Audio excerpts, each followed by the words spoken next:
ah mbokk mi jaaxle jeex na ci wàllum néew kàttan ak Royal King Honey da koy saafara daar bépp gàllankoor boo am ci néegum sëy moo xam dangaa foowee sa bopp wala sax mu dab la stress tax lal bi doo ca yàgg jëlal Royal King Honey mu roof la kàttan gu tar nee naa la lépp ñoo ngi ko defaree ci lem ak gàncax amul benn effet secondaire jokkool ak ñoom ci numéro yi 78 922 00 00 foo mën di nekk ci biir réew mi ak ci bitim réew ñu wan la nan la ak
gaay nañ ko may mu ñëw waay organisé wu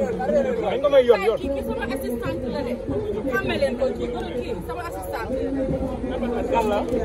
kii sama assistante la gaay nañ ko may yoon gaay nañ ko may yoon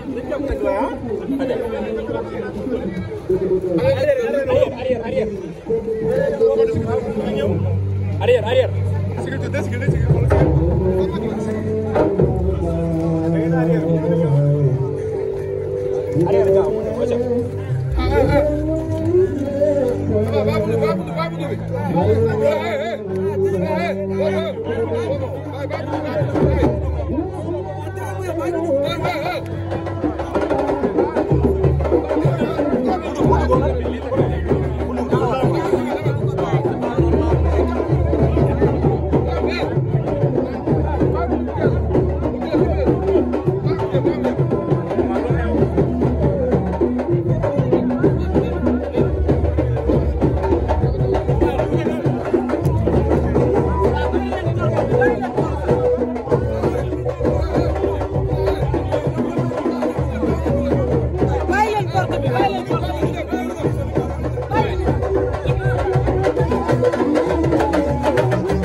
mbokk mi jaaxle jeex na ci wàllum néew kàttan ak Royal King Honey da koy saafara daar bépp gàllankoor boo am ci néegum sëy moo xam dangaa foowee sa bopp wala sax mu dab la stress tax lal bi doo ca yàgg jëlal Royal King Honey mu roof la kàttan gu tar nee naa la lépp ñoo ngi ko defaree ci lem ak gàncax amul benn effet secondaire jokkool ak ñoom ci numéro yii 78 922 00 00 foo mën di nekk ci biir réew mi ak ci bitim réew ñu wan la nan la ak